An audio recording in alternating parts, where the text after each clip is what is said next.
The pounding wasn't a knock. It was the sound of my front door fighting for its life against a fist. 4:07 a.m., according to the glowing clock. I was already awake, coffee in hand, sitting in the dark living room.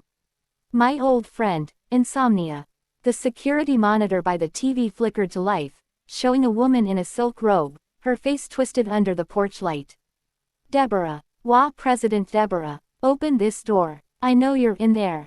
Violation in progress. Her voice was a shrill drill through the wood. I sighed, the steam from my cup curling into the dark. I didn't move. Let her wear herself out. The pounding stopped. A jingle of keys. Then the awful, grinding sound of a key in my lock. My lock. The deadbolt turned. The door flew open, and there she was, silhouetted against the streetlight, holding up a brass key like it was a royal scepter. See this, she hissed, stepping inside without a hint of fear. Master key. Wah, emergency protocol. Your illegal landscaping lights are blinding the entire neighborhood. I'm issuing an immediate fine and a cease and desist. I took a slow sip of coffee. Deborah, those are solar path lights. They're off. It's 4 a.m. Don't you, Deborah, me. The rulebook states, excessive exterior illumination. I decide what's excessive. She clicked a pen, ready to write on a pad she pulled from her robe. And you're in violation of the unauthorized quiet hours disturbance, for making me come here. I almost laughed. You broke into my house. I have authority, she snapped, her eyes sweeping my sparse living room with disdain. This will be easier if you just comply. I can have your car towed by sunrise. I can put a lien on this box you call a home. That's when a low, deep rumble vibrated through the floorboards. It wasn't the heater. From the hallway shadows, two pairs of focused, intelligent eyes gleamed in the darkness. The sound grew into a soft, warning growl, the kind that makes the hair on your neck stand up. Deborah froze, her pen hovering. What is that? I set my cup down. You mentioned a quiet hours disturbance. I finally stood up. Deborah, you forgot to read the addendum to the WA bylaws. The one about resident working K-9 units. They're light sleepers, and they really don't like it when strangers use a fake key to break in. The shadows in the hallway shifted. Two powerful, sleek forms emerged, moving with silent purpose, positioning themselves between her and the open door. Their tags jingled softly. They didn't bark. They just stared, waiting. Deborah's confidence evaporated. The master key slipped from her fingers, clattering on my floor. Fake key. It's standard issue. Is it? I asked, my voice calm. Because the real WA master key log is kept by the property management company. And the only person who requested a copy last week was you, under emergency drainage inspection. But we both know you don't work for them, do you, Deborah? Her face went white. The first twist. She wasn't just overreaching, she was impersonating authority. And she was trapped in my living room with two dogs who viewed her as an intruder. The growling intensified as one of them took a slow, deliberate step forward. Call them off, she whispered, her voice trembling. I can't, I said, picking up my phone. They're on duty, and you just triggered their protocol. Now, you can wait quietly for the real authorities to arrive, or you can try to run. But I should warn you, they've been training all week for this exact scenario. Her eyes darted from the dogs to the door, then to my phone. The game had changed, and she knew it. The entitled fury in her eyes was now pure, cold fear. She was no longer the hunter. She was the one who had judged the wrong person. Deborah didn't run. She stood perfectly still, like a statue of panic. Her eyes were locked on the larger K-9, Rex, whose growl was a steady, idling engine. You're bluffing, she whispered, but the tremor in her voice gave her away. I never bluff before my first coffee, I said, dialing. Not 911. Not yet. I called the non-emergency line. Yes, I'd like to report a trespassing and possible impersonation. WA president used an unauthorized key to enter my home at 4 a.m. I gave the address. Deborah flinched at every word. As I hung up, she found a shred of her old nerve. They'll believe me. I'm on the board. I have standing. You're just a renter. A transient. She spat the word out. I smiled, a thin, tired smile. I own this house, Deborah. Outright. And you'd know that if you ever read the property filings instead of just the rulebook you cherry-pick from. That hit her. Homeownership was her sacred card, and I'd just matched it. But her desperation twisted into something uglier. She glanced at her diamond-studded watch. The police will take 20 minutes. My husband is a county commissioner.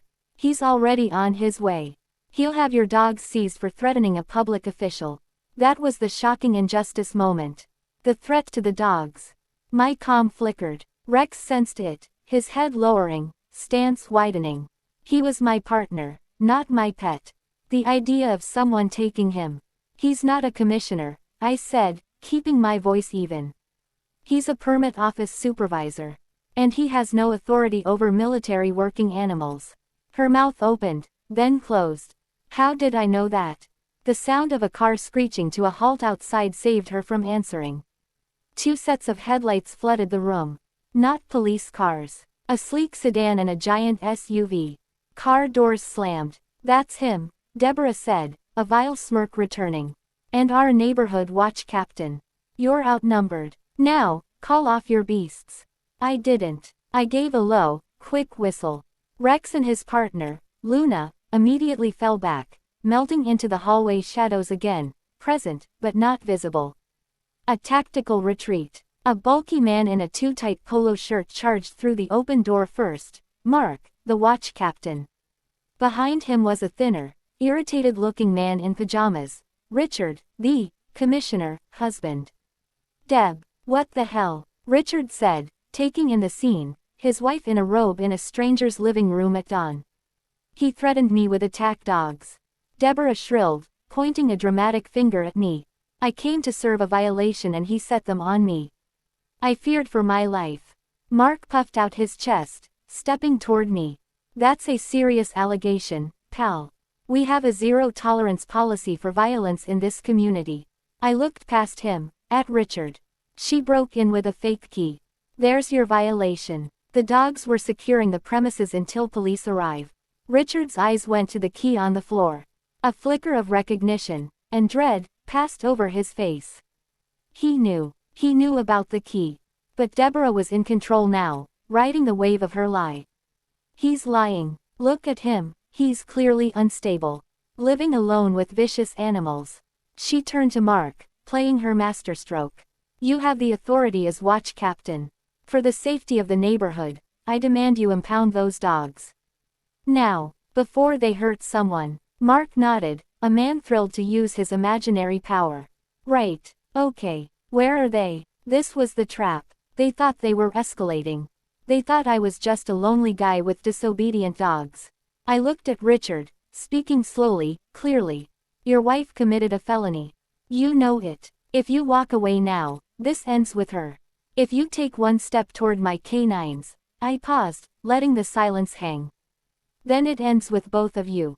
And your friend in the polo shirt. Richard paled, but Mark, too stupid to be afraid, took another step toward the hallway. Big talk. Let's see these legendary dogs. I didn't move. I simply said, Luna. Fass. It wasn't a bark. It was a blur of black and tan.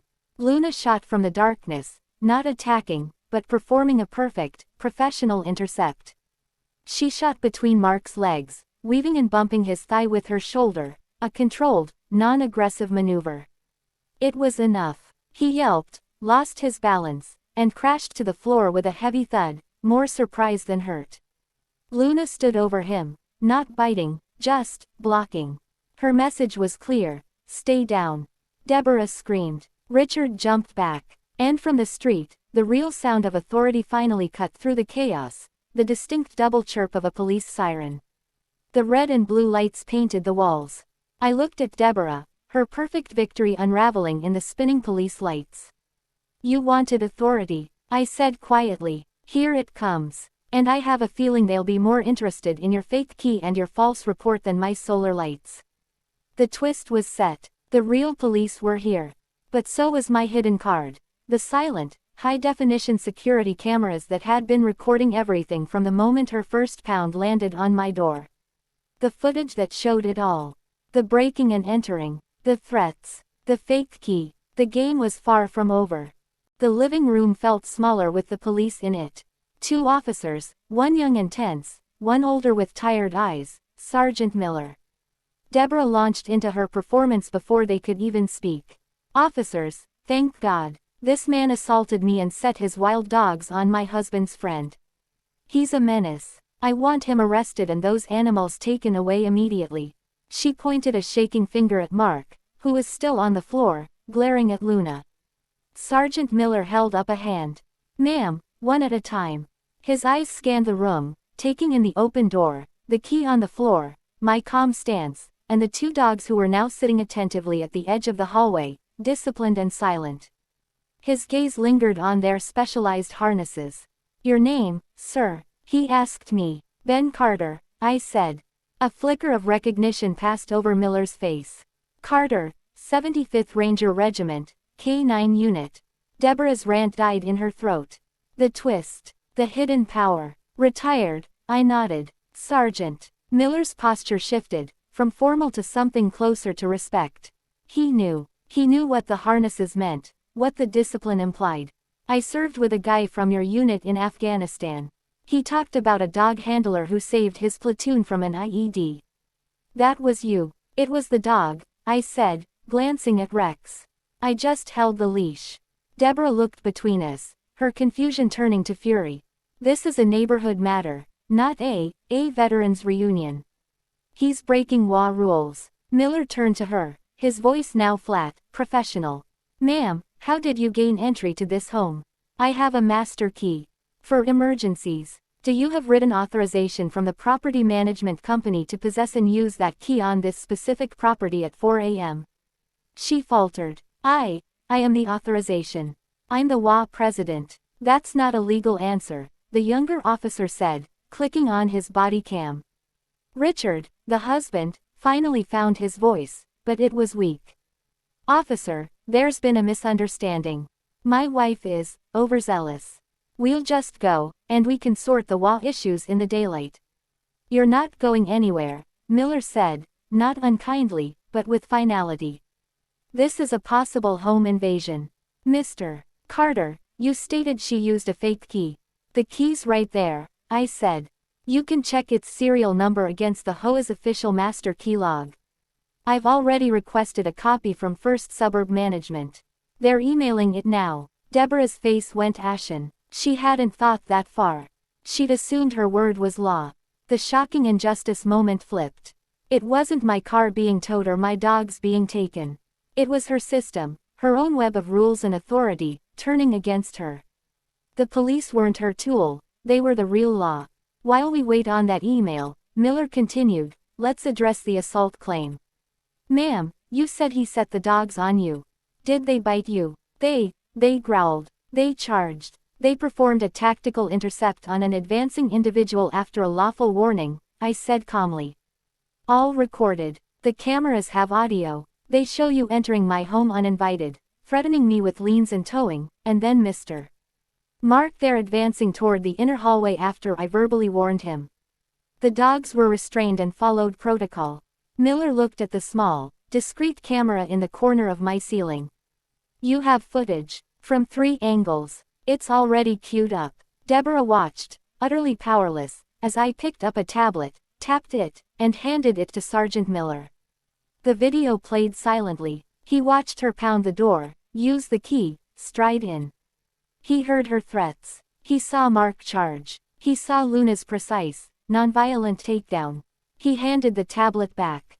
I've seen enough. He looked at Deborah, then at Richard. Mrs. Selby, you're under investigation for criminal trespass, possibly burglary, and filing a false police report. You have the right to remain silent. The words washed over her. She wasn't listening. She was staring at me, not with hate anymore, but with a dawning, horrifying realization. She had picked a fight with the wrong man, not because I was a hero, but because I was prepared. I documented everything. I knew the law, and I had the patience to let her hang herself with her own rope. As Miller finished the Miranda warning, a new voice came from the doorway. Mrs. Gable, The elderly widow from across the street stood there in a fluffy robe, holding a casserole dish. "I heard the commotion," she said, her voice sweet but sharp. "I brought breakfast, but I also brought something else." She looked at Sergeant Miller.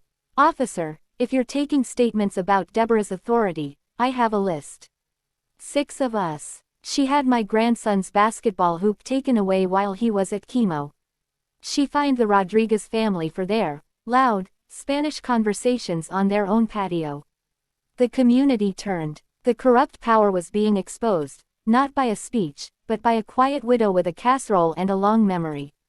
Deborah was crumbling, but her eyes met mine one last time. They held a final, desperate question: "Who are you?" The answer was simple: I was just a guy who owned his home.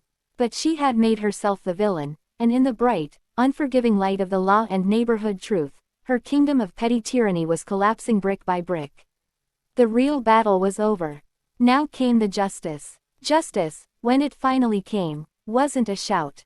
It was a series of quiet, official clicks.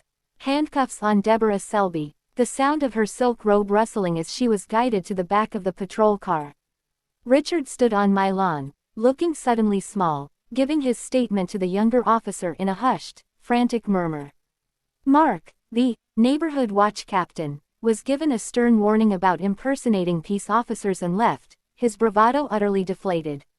But it didn't end with the arrest. Sergeant Miller stayed behind for a moment after the cars pulled away, the dawn light finally breaking. "The management company confirmed it," he said.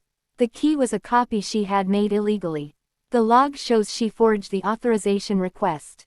This is felony burglary, false imprisonment, and impersonation. It's a solid case." I nodded, watching the sun hit the dewy grass of my lawn, my property. "What about the others? The people she bullied?" Miller tucked his notebook away. "That's the interesting part. That lady with the casserole dish. She's started a petition to dissolve the current HOA board and hold new elections. She's got signatures from over half the street already. Seems you weren't the only one she pushed too far." The revenge was perfect. It wasn't mine. It was the community's. Deborah wasn't just beaten by me, she was erased by the very people she claimed to rule. A week later, the official notices went out. Deborah, facing charges, was removed as president. The board was suspended pending investigation. The petty, terrorizing rules, the ones about grass length, patio furniture, and excessive illumination, were temporarily suspended. The neighborhood breathed a sigh of relief you could almost hear. The final twist was the simplest, and the most satisfying. It was a Saturday morning when Mrs. Gable knocked, holding a plate of cookies. Behind her stood Mr. Rodriguez and a few other neighbors I'd only ever nodded to. "We're forming a new neighborhood association," she said. "One that actually helps people. We were hoping you might consider joining. Maybe even lead it." I looked at them, then back at my house. At Rex and Luna, dozing in a sunny patch by the window. I had just wanted peace.